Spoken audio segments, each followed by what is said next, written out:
Le monospace était silencieux depuis 40 minutes.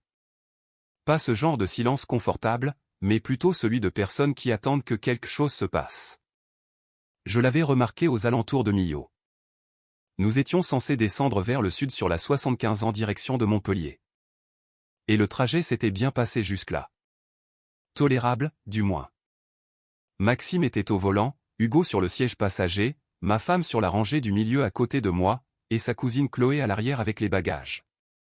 Personne ne parlait beaucoup, ce qui n'était pas inhabituel pour ce groupe, mais il y avait quelque chose de malsain dans ce silence.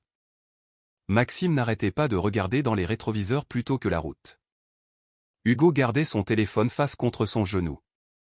Ma femme a gardé les yeux fixés sur la vitre tout le long du trajet, et chaque fois que je la regardais, elle s'éloignait imperceptiblement. J'ai laissé couler. Ça a été mon erreur.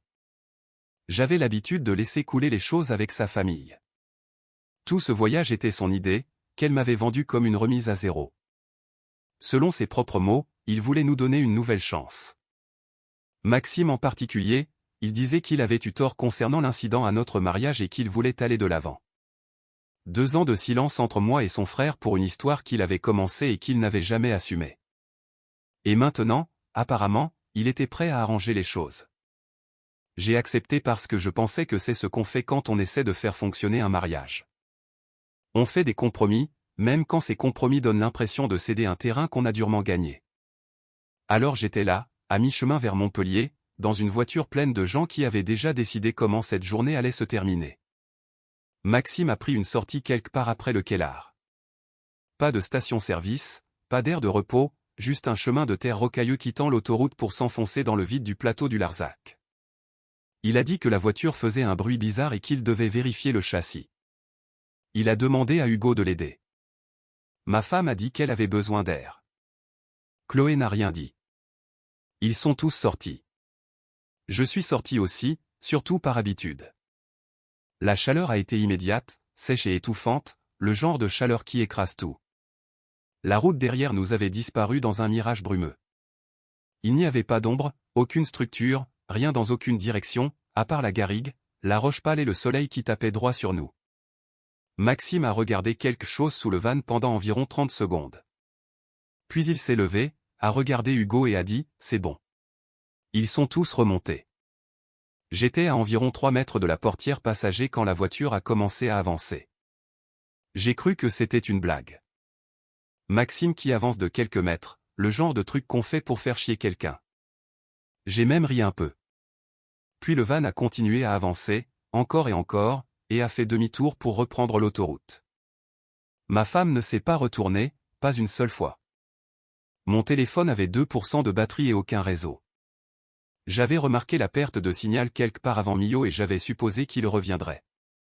Ce n'est pas arrivé. J'ai essayé 3 fois de passer un appel. Rien. J'ai économisé ce qu'il restait de batterie et j'ai rangé le téléphone. J'avais mon portefeuille, les vêtements que je portais, une bouteille d'eau à moitié vide prise dans le porte-gobelet par instinct en sortant, et une barre de céréales dans la poche de ma veste. C'était tout. Pas de sac, pas de chargeur, pas de crème solaire. Je suis resté là, au milieu d'un chemin de terre aride dans la chaleur du sud de la France, à 14h40, et j'ai fait un rapide inventaire de la gravité de la situation. C'était très grave. Je ne vais pas prétendre que j'ai bien géré la première heure. La première pensée a été qu'ils allaient revenir, que c'était une blague stupide et qu'ils feraient demi-tour dans 5 minutes. Cette pensée s'est vite évaporée. La deuxième pensée a été plus utile, bouger. Rester immobile sous cette chaleur était une décision, et pas la bonne. Je savais que la 75 était derrière moi. Je savais qu'il devait y avoir quelque chose à distance de marche, une station, un bâtiment, quelqu'un. J'ai suivi l'autoroute vers le sud en restant visible, et j'ai marché pendant près de 2 heures avant qu'une camionnette ne s'arrête. Un homme d'un certain âge nommé Gérard Morel, qui retournait vers l'Odève après avoir déposé du matériel sur un chantier. Il n'a pas posé trop de questions en me voyant. Il s'est juste arrêté, m'a tendu une bouteille d'eau et a dit « Montez ». Sa femme, Sylvie, avait une marmite sur le feu quand nous sommes arrivés chez eux. Elle a posé une assiette devant moi sans un mot et m'a dit que je pourrais utiliser leur téléphone fixe quand je serais prêt. Ils avaient une chambre d'amis. Je l'ai utilisé pendant 6 semaines. La région de l'Odève se trouve là où les montagnes rencontrent la vallée, une étendue écrasée par le soleil, faite de villages de bord de route et de gens qui ne posent pas trop de questions sur d'où vous venez. C'était exactement ce dont j'avais besoin. À la fin de la première semaine, j'avais une idée claire de ce à quoi j'avais affaire. Ce n'était pas un coup de tête. Le détour par l'autoroute, la façon dont ils ont tous bougé en même temps, le silence de chacun, tout cela avait été répété. Je ne sais pas quand ils l'ont planifié ni ce qu'ils s'attendaient exactement à ce qu'il m'arrive là-bas, mais je sais qu'ils ne s'attendaient pas à ce que je m'en sorte en marchant. Cette erreur de calcul allait tout leur coûter. J'avais juste besoin de temps pour m'assurer que ça leur coûterait de la bonne manière. L'histoire qu'elle a racontée ressemblait à ça, nous nous sommes disputés sur la route quelque part après Sévrac. Il est sorti pour se calmer. Nous avons roulé un peu pour lui laisser de l'espace et avions prévu de revenir 10 minutes plus tard. Quand nous sommes revenus, il avait disparu. Nous avons cherché pendant plus d'1 heure. Nous l'avons appelé. Nous avons roulé sur les chemins de terre. Rien. C'est la version qu'elle a donnée à la gendarmerie de l'Hérault lorsqu'elle a signalé ma disparition 3 jours après le voyage. 3 jours, pas 3 heures, pas le soir même. 3 jours. Son explication pour ce délai était qu'elle pensait que j'aurais trouvé mon chemin jusqu'à une station-service et que je l'aurais appelé. Quand je ne l'ai pas fait, elle a paniqué. Je sais tout cela parce que Mathilde me l'a raconté, pièce par pièce, au cours de plusieurs semaines, mais j'anticipe. De retour dans l'Hérault, je gagnais ma croûte. Gérard Morel connaissait un gestionnaire immobilier à 2 villages de là qui avait besoin de quelqu'un de fiable pour des travaux d'entretien, réparer des clims, reboucher des cloisons, déboucher des canalisations, le genre de travail qui ne s'arrête jamais. J'avais déjà fait ce genre de boulot, assez pour gérer la plupart des problèmes. J'étais payé à l'heure, en espèces à la fin de chaque semaine, sans paperasse. Je n'avais pas besoin de paperasse. J'avais besoin de rester invisible. Les Morel n'étaient pas des gens curieux, ce qui m'allait très bien. Sylvie préparait du café tous les matins et le laissait sur le comptoir. Gérard hochait la tête quand je rentrais le soir. Il ne forçait pas les choses. Après les 2 premières semaines, j'ai commencé à participer aux courses, achetant ce dont j'avais besoin à l'Intermarché sur la route en rentrant du boulot, et quelque part dans cette routine, mes journées ont commencé à avoir un but. J'ai utilisé leur téléphone fixe pour passer 2 appels le premier mois. Le premier pour vérifier si mon compte bancaire avait été touché. Il ne l'avait pas été, pas encore. Le deuxième appel était pour Mathilde. Mathilde est ma demi-sœur. Nous avons le même père, des mères différentes, et nous avons grandi dans des foyers séparés jusqu'à la fin de notre adolescence, quand nous avons réalisé que nous nous apprécions vraiment. C'est la seule famille que j'ai qui compte pour moi. C'est aussi, sans conteste, la personne la plus perspicace que je connaisse. Le genre de personne qui remarque tout et ne dit rien jusqu'à ce qu'elle ait une raison de le faire. Quand je l'ai appelée, elle a décroché à la 2e sonnerie. J'ai dit, c'est moi. Il y a eu un silence, puis elle a dit très doucement, je le savais. Elle n'avait pas cru à leur histoire, pas une seule seconde. Elle m'a dit que dans la première semaine de ma disparition, elle était allée voir ma femme directement pour lui demander de reprendre la chronologie des événements, du début à la fin. Ma femme l'avait fait, posée, détaillée, cohérente. Mathilde a écouté chaque mot et est repartie avec la certitude que c'était répété. Je lui ai dit que j'allais bien. Je lui ai dit où j'étais. Je lui ai dit ce que j'attendais d'elle. Et ce dont j'avais besoin, c'était qu'elle continue à faire comme si elle ne savait rien. Qu'elle continue à être présente. Qu'elle continue à laisser ma femme croire que Mathilde était en deuil, confuse et gérable. Mathilde est restée silencieuse un instant. Puis elle a dit, « Combien de temps ?» J'ai répondu, « Le temps qu'il faudra pour faire ça bien. » Elle a dit, « D'accord, mais tu me redevable. » C'était le marché. Ce que Mathilde m'a rapporté au fil des semaines suivantes a dressé un tableau bien pire que ce que j'avais imaginé. Pas au sujet du désert, ça je l'avais déjà digéré, mais quant à l'ancienneté de la préméditation. Ma femme avait raconté à sa famille que notre mariage battait de l'aile depuis plus d'1 an. Que j'étais difficile, instable, financièrement irresponsable, qu'elle essayait de maintenir les choses à flot mais qu'elle avait atteint ses limites. Ce voyage, dans sa version, était censé être une ultime tentative de réconciliation. Et quand je suis sorti de la voiture en trombe, c'était simplement la preuve finale que j'étais irrécupérable. Les gens qui l'aimaient y ont cru. Bien sûr qu'ils y ont cru. Elle construisait cette image de moi depuis longtemps. Ce qu'elle n'avait pas prévu, c'est que certaines des personnes à qui elle s'était confiée n'étaient pas aussi loyales qu'elle le pensait. Une de ses collègues nommée Élodie Blanc, à qui ma femme s'était confiée, apparemment plus qu'elle n'aurait dû, avait mentionné à une connaissance commune que ma femme semblait étrangement sereine dans les jours qui ont suivi ma disparition.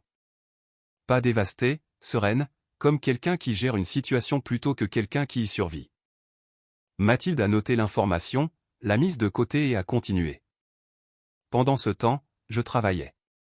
Chaque matin, je conduisais un utilitaire Renault emprunté vers le chantier qui nécessitait mon attention ce jour-là.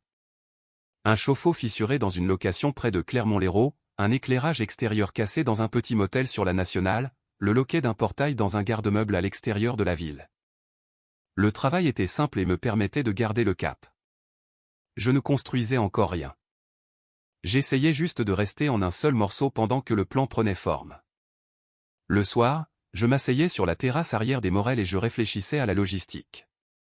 Je savais ce que je voulais. Je voulais que chacun d'entre eux fasse face à des conséquences dont il ne pourrait pas se sortir en négociant. Pas seulement ma femme. Maxime, Hugo, Chloé, tous. Ils avaient pris une décision de groupe, et ils devaient en assumer les conséquences en groupe. La question était de savoir comment monter un dossier suffisamment étanche pour qu'aucun d'eux ne puisse rejeter la faute sur les autres et s'en sortir les mains propres. Pour une fois, j'avais du temps. Dans ce mariage, le temps jouait en ma faveur. Disparaître complètement est plus difficile que les gens ne le pensent. Pas physiquement, mais financièrement. Votre nom est rattaché à des choses. Un bail, un compte bancaire, une carte grise, un forfait de téléphone. N'importe laquelle de ces choses touchées au mauvais moment s'illumine comme une fusée de détresse pour quiconque y prête attention. J'ai passé les 2 premières semaines à cartographier chaque compte, chaque abonnement, chaque fil financier qui me reliait à Paris. Puis j'ai tout coupé. Je n'ai rien fermé. Fermer des comptes laisse une trace en soi. J'ai juste arrêté de les utiliser. Le compte joint, la carte de crédit à son nom, le numéro de téléphone qu'elle avait pour moi, tout a été gelé. J'ai ouvert un compte prépayé dans une banque locale à mon propre nom. Il n'y a rien d'illégal à ça. J'y déposais mon argent liquide chaque semaine et je fonctionnais entièrement à partir de là. Ma femme a déposé une requête au tribunal 6 semaines après ma disparition pour me faire déclarer judiciairement présumé absent. C'était une procédure de routine, m'a expliqué Mathilde, quelque chose que son avocat lui avait recommandé, pour qu'elle puisse commencer à accéder à nos biens communs sans ma signature. La requête était dans le registre public. Mathilde l'a récupérée, l'a photographiée et l'a envoyée à l'adresse email cryptée que j'avais créée spécialement pour ça. Ce document m'a appris 2 choses. Premièrement, elle avait un avocat qui travaillait rapidement sur l'affaire. Deuxièmement, les biens communs, nos économies, les meubles, 2 ans d'objets accumulés dans la maison étaient déjà dans sa ligne de mire. Elle n'était pas en deuil. Elle liquidait. Mathilde a été prudente. C'est le mot qui me revenait sans cesse quand elle me tenait au courant. Prudente. Elle ne s'immisçait pas dans des espaces où elle n'avait pas sa place. Elle ne posait pas de questions qui auraient éveillé les soupçons. Ce qu'elle a fait était plus simple et plus efficace. Elle s'est rendue disponible.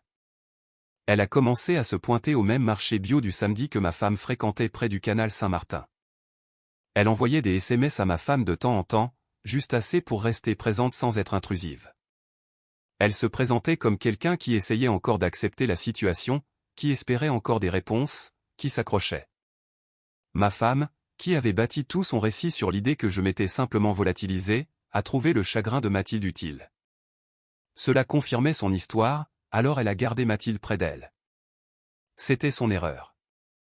En 3 mois, Mathilde a récolté les éléments suivants sans jamais rien demander directement. Des captures d'écran d'une conversation de groupe entre ma femme, Maxime et Hugo datant de la semaine précédant le voyage, transférées par la petite amie d'Hugo, Léa Garnier, qui commençait à se sentir mal à l'aise face à ce qu'elle avait vu et avait besoin d'en parler à quelqu'un de confiance. Une copie d'un mémo vocal que ma femme avait envoyé à Chloé 2 jours après le voyage, décrivant comment elle avait géré la déclaration à la gendarmerie et ce que tout le monde devait dire si on leur posait des questions. Et une déclaration d'Élodie Blanc, la collègue, rédigée volontairement, documentant une conversation que ma femme avait eue avec elle le lendemain de son retour du voyage, dans laquelle ma femme avait dit, et je paraphrase ce que Mathilde m'a rapporté, « Il ne reviendra pas. » Cette histoire est réglée. Pas, je suis terrifié. Pas, je ne sais pas ce qui s'est passé. Cette histoire est réglée, dit le lendemain matin, avant même d'avoir signalé ma disparition, avant d'avoir dit à quiconque, à part sa famille immédiate, ce qui s'était passé. La conversation de groupe était la pièce la plus importante. C'était 12 jours avant le voyage. Maxime avait écrit, « Assure-toi juste qu'il n'ait pas son sac avec lui quand on s'arrête. Laisse-le à l'arrière. » Ma femme avait répondu avec un simple emoji pouce en l'air. Hugo avait écrit, « Il s'en sortira. » C'est pas comme si on était en plein mois d'août. Léa avait été ajoutée à la conversation par erreur. Hugo l'avait mise dans le mauvais groupe. Elle n'avait pas compris ce qu'elle lisait sur le moment. Après le voyage, une fois que l'histoire de ma disparition a éclaté, elle a relu les messages et a compris exactement ce qu'elle avait sous les yeux. Elle a gardé ça pour elle pendant 6 semaines avant de contacter Mathilde. Et quand elle l'a fait, elle tremblait. Je ne vais pas prétendre que lire ces messages ne m'a pas affecté. Mais ce que j'ai ressenti à ce moment-là n'était pas la question. Ce qui comptait, c'était ce que ces messages prouvaient. C'était prémédité. Pas une blague qui a mal tourné, pas une dispute impulsive. Un plan écrit noir sur blanc dans une conversation avec l'accord explicite de ma femme, ce qui changeait totalement la qualification pénale de ce qu'ils avaient fait. Au 4e mois, j'ai quitté la chambre d'amis des Morel pour m'installer dans un appartement loué au-dessus d'une quincaillerie, 2 pièces, une salle de bain, une plaque chauffante. Le propriétaire était un homme discret nommé Bernard Roux qui encaissait le loyer en espèces le premier du mois et ne s'intéressait à rien d'autre. J'ai continué mes travaux de maintenance. J'économisais tout ce que je gagnais. J'ai commencé à correspondre par email crypté avec un avocat spécialisé en droit de la famille à Perpignan nommé Maître Thomas Lemaire, qui m'avait été recommandé par le gestionnaire immobilier pour lequel je travaillais. Thomas a été méthodique lorsque je lui ai exposé l'ensemble du tableau, l'abandon, la déclaration de présomption d'absence, les mouvements de fond, la conversation de groupe, le mémo vocal, la déclaration d'Élodie Blanc. Il est resté silencieux un long moment. Puis il a dit que la procédure de présomption d'absence pouvait être contestée et annulée. Les mouvements de fond pouvaient être qualifiés de détournement de biens communs, et les SMS à eux seuls suffisaient à étayer une plainte pénale pour délaissement de personnes, séquestration et mise en danger de la vie d'autrui. Il m'a demandé quand je voulais agir. Je lui ai dit que je le préviendrais. Je n'étais pas encore prêt. Mathilde avait encore du terrain à couvrir, et je voulais que chaque détail soit verrouillé avant d'abattre mes cartes. Quand je reviendrai à Paris, je ne reviendrai pas pour m'expliquer. Je reviendrai pour y mettre fin, d'un seul coup. Je me suis donné 3 mois de plus. Le volet financier s'est mis en place au 6e mois, et c'est la partie que je n'avais pas complètement vue venir. Pas parce que les signes n'étaient pas là, mais parce que j'avais passé des années à ne pas les regarder en face. Ma femme avait une assurance vie sur ma tête. Nous l'avions souscrite ensemble 3 ans après notre mariage, comme le font les couples, par pragmatisme, par routine, le genre de choses qu'un conseiller financier suggère et que vous signez sans faire de chichi. Le capital garanti était de 240 000 €. J'étais l'assuré principal. Elle était l'unique bénéficiaire. Depuis, j'avais mis la mienne à jour pour y inscrire Mathilde, mais la sienne, celle qu'elle avait sur moi, était restée intacte. Mathilde l'a découvert grâce à Élodie Blanc, qui connaissait l'existence de ce contrat car ma femme l'avait mentionné lors d'une discussion sur leurs finances environ 2 mois avant le voyage. Élodie n'y avait pas prêté beaucoup d'attention sur le coup. Après tout ce qui a éclaté, elle y a beaucoup pensé. J'ai gardé cette information pour moi pendant 3 jours avant d'appeler Maître Lemaire. Quand je l'ai fait, je n'ai pas eu besoin de lui expliquer l'importance de la chose. Il avait déjà compris. Une assurance vie, un abandon prémédité dans un endroit isolé, une déclaration de disparition faite avec 3 jours de retard, et une déclaration de présomption d'absence 6 semaines plus tard. Chaque élément pris isolément pouvait s'expliquer. Mis bout à bout, il formait un schéma qu'un procureur de la République trouverait très facile à présenter à un tribunal. Thomas a dit, ce n'est plus juste une affaire de divorce. J'ai répondu, je sais. C'est pour ça que j'ai attendu. Au moment où Mathilde et moi avons eu le dossier complet, il couvrait 4 axes distincts. Le premier était la preuve de la préméditation, la conversation de groupe, le récit écrit de Léa sur la façon dont elle l'avait reçu et ce qu'elle en avait compris, et la chronologie des communications entre ma femme, Maxime et Hugo dans les 8 jours précédant le voyage. Le deuxième axe était la documentation de la dissimulation, le mémo vocal à Chloé, la déclaration écrite d'Élodie, le retard de 3 jours pour signaler la disparition, et une publication sur les réseaux sociaux que ma femme avait faite 10 jours après ma disparition. Que Mathilde avait capturé avant qu'elle ne soit discrètement supprimée. La publication parlait d'un week-end qu'elle avait passé avec sa mère à Aix-en-Provence, pas vraiment le poste d'une personne en pleine crise. Le troisième axe était les mouvements financiers. Dans les 2 mois qui ont suivi ma disparition, ma femme avait transféré la majorité de nos économies communes, un peu plus de 19 000 €, sur un compte personnel à son seul nom. Elle l'avait fait en 4 virements distincts, chacun inférieur à 5 000 €, espacés de 11 jours. Thomas a immédiatement tiqué sur cet espacement. Ce n'était pas aléatoire. C'était structuré pour rester sous le seuil qui déclenche les alertes automatiques de contrôle bancaire de Tracfin. Quelqu'un l'avait conseillé là-dessus ou elle s'était renseignée elle-même. Dans les 2 cas, cela démontrait une intention frauduleuse. Le 4e axe concernait spécifiquement Maxime. Mathilde avait appris par Léa que c'était Maxime qui avait initié le plan, que l'idée originale venait de lui des mois avant le voyage, lors d'une conversation avec ma femme sur ses options si elle voulait sortir de ce mariage sans une procédure de divorce interminable. Léa n'était pas présente lors de cette conversation, mais Hugo lui en avait parlé dans un moment de confidence qu'il a clairement regretté par la suite. Elle l'avait noté le soir même où il le lui avait dit, avec un horodatage dans l'application de notes de son téléphone. Les propres mots d'Hugo filtrés par Léa, documentés dans son téléphone. Ce n'étaient pas des aveux formels, mais combinés à tout le reste, cela dessinait l'architecture de leur complot. Thomas a déposé la contestation de la déclaration de présomption d'absence auprès du tribunal local, avec une copie certifiée envoyée au tribunal de Paris. Au moment où cela apparaîtrait au greffe, l'avocat de ma femme le verrait. C'était intentionnel. C'était le premier signal, celui qui leur dirait que la situation avait changé, sans leur dire quoi ni à quel point. Nous avons laissé passer 10 jours pour que les documents soient traités et que la nouvelle lui parvienne. Mathilde surveillait la réaction de son côté.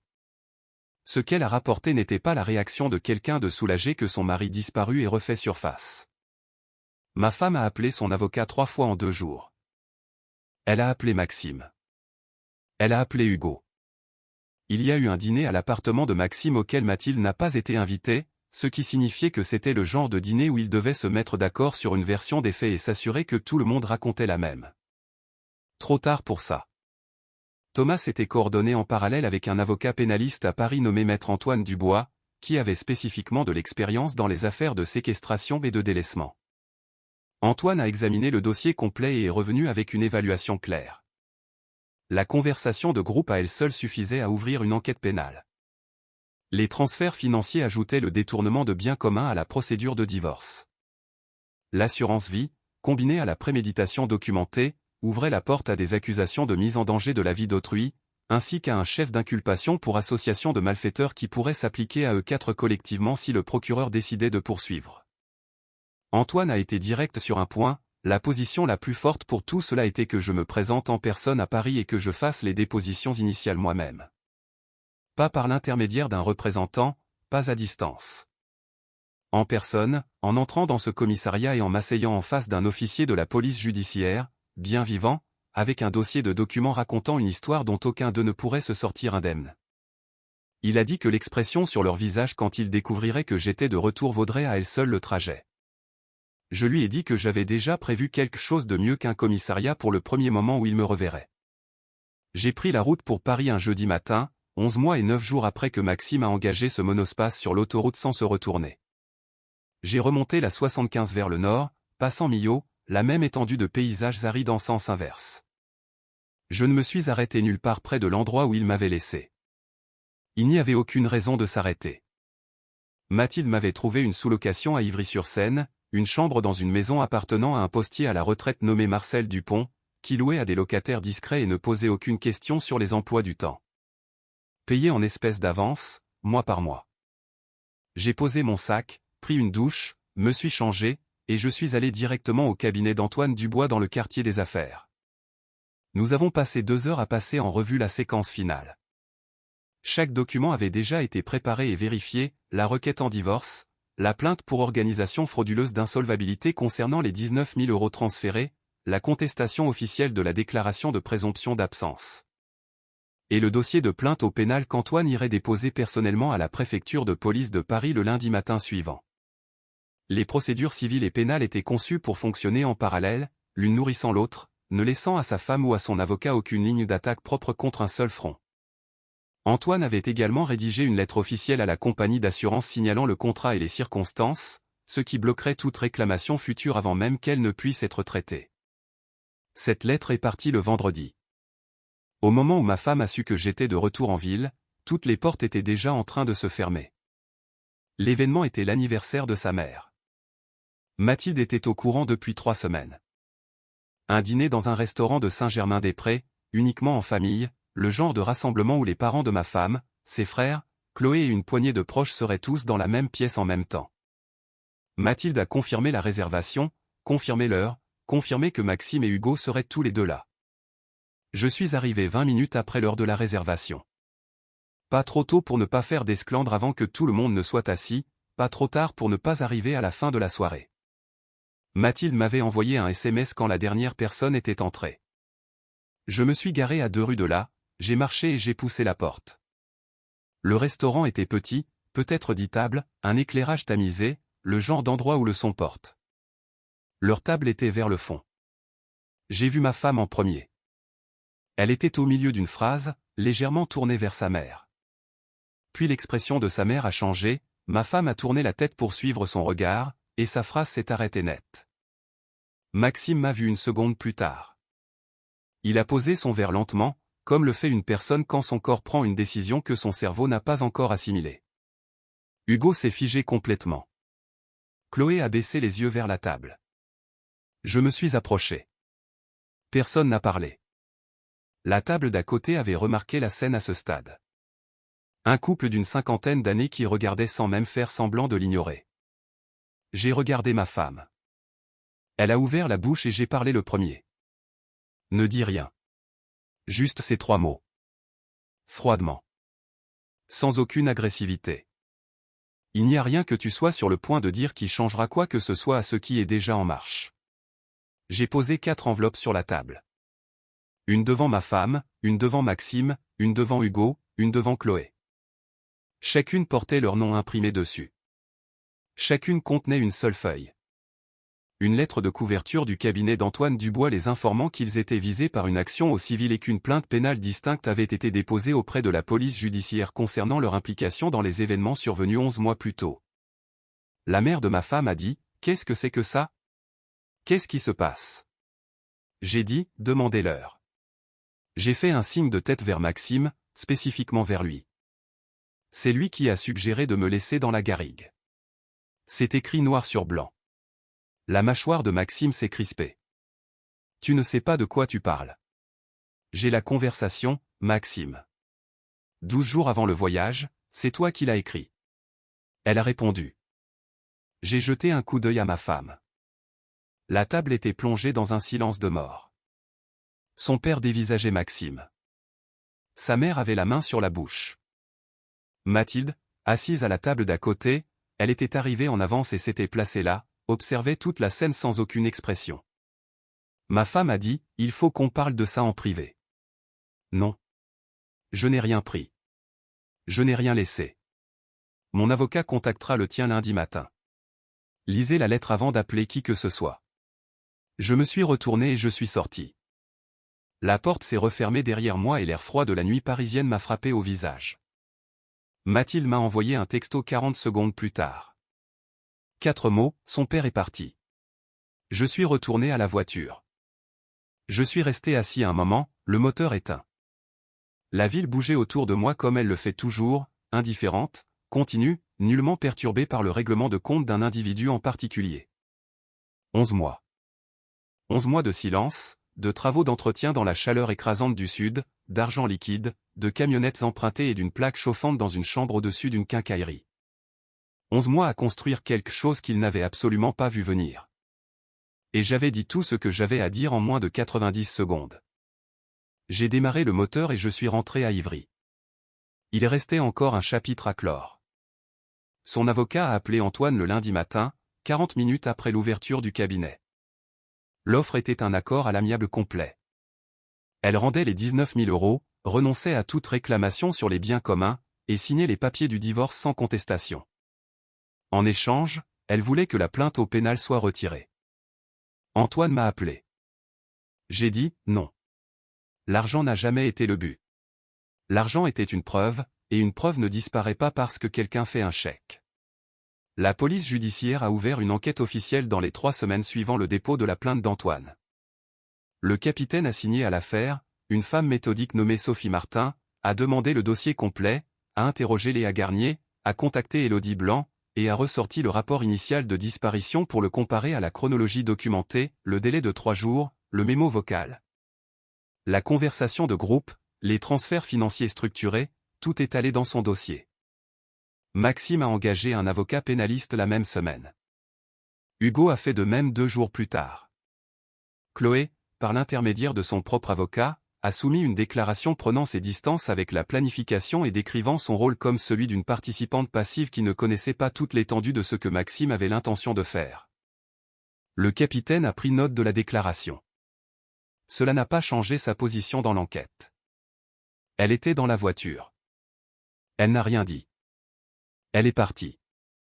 Mais ça a fait ce que Chloé voulait que ça fasse, c'est-à-dire la séparer de Maxime avant que les inculpations ne tombent, car les inculpations sont bien tombées.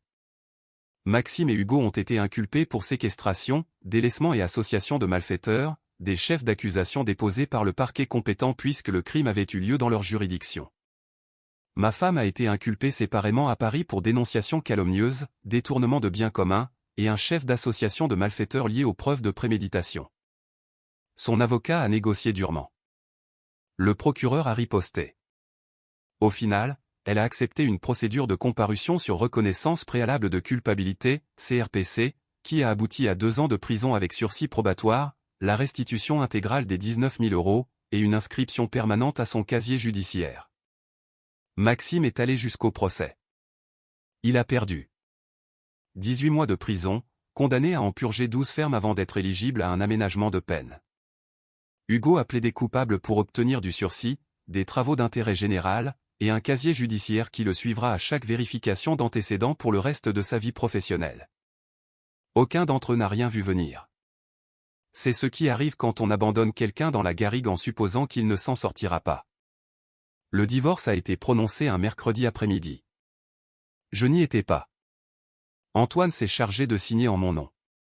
Le règlement a été net. Elle n'a rien gardé de ce qu'elle avait acquis avec les fonds transférés.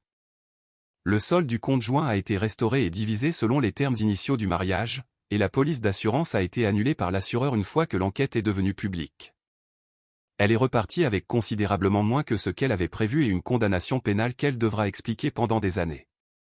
Mathilde m'a appelé quand ça a été fini. Elle a dit, c'est terminé. J'ai dit, ouais. Elle a dit, et maintenant ? Je suis retourné dans l'Aude le week-end suivant. Pas pour m'y réinstaller, juste pour clore les choses proprement. J'ai rendu la clé à Bernard Roux, réglé ce que je devais, et je suis passé chez les Morel un samedi après-midi. Gérard était dans le jardin. Sylvie est sortie quand elle a entendu le camion. Je ne suis pas resté longtemps. Il n'y a pas grand-chose à dire dans ces moments-là que le moment lui-même ne dit pas déjà. J'ai serré la main de Gérard et je lui ai dit que je n'oublierais pas ce qu'ils avaient fait. Il a hoché la tête et m'a dit de repasser un de ces jours si j'étais dans le coin. Sylvie m'a pris dans ses bras et est rentrée à l'intérieur. J'ai repris la route en quittant la ville, passant devant la quincaillerie, devant le motel où j'avais réparé la première clim, et j'ai pris la bretelle d'accès. Le paysage rocailleux semblait le même que toujours, plat, indifférent, immense. Il avait failli me tuer, et il m'avait aussi, d'une manière que je n'avais pas prévue, reconstruit. Je ne lui devais rien, et il ne me devait rien. C'était un arrangement équitable. J'ai fini par m'installer à Orléans. Assez loin de Paris pour que la ville ne me suive pas. Assez près pour que Mathilde ne soit qu'à 2 heures de route un dimanche si l'un de nous avait besoin de l'autre. J'ai trouvé du travail par le biais d'une agence de gestion immobilière qui s'occupait de bâtiments commerciaux, des horaires fixes, un bon salaire, de bons avantages. Le genre de travail qui ne vous demande rien d'autre que d'être fiable. J'ai loué une maison, une vraie maison, avec une petite cour à l'arrière, un garage que je n'utilise pour rien de particulier. J'ai acheté un Peugeot Expert d'occasion en espèces. J'avais économisé pendant 11 mois de travail dans le sud. Certains week-ends, je vais pêcher. Parfois, je joue au poker le vendredi soir avec des gars du boulot. Rien de dramatique, rien qui nécessite des explications. Ma femme pensait mettre fin à ma vie quand elle a validé ce pouce en l'air et qu'elle est remontée dans la voiture. Ce qu'elle a réellement fait, c'est m'offrir la sortie la plus propre que j'aurais pu rêver pour m'échapper d'elle, de sa famille, de 11 ans d'un mariage que je portais à bout de bras depuis au moins 4 ans. Elle l'a planifié pendant des mois. J'ai construit la riposte en 11. Et quand ça a été fini, elle s'est retrouvée avec une condamnation, un casier judiciaire, et une histoire à cause de laquelle sa propre famille n'ose plus la regarder dans les yeux. J'ai eu une maison, un utilitaire, et Mathilde à 2 heures de route. Je prends cet échange tous les jours. Ils avaient pensé à tout, sauf au fait qu'il survive et qu'il ait 11 mois sans rien d'autre à faire que de préparer sa vengeance. Le désert était censé être la fin de son histoire. Il s'est avéré que c'était le début de la leur, juste pas la version qu'ils avaient en tête.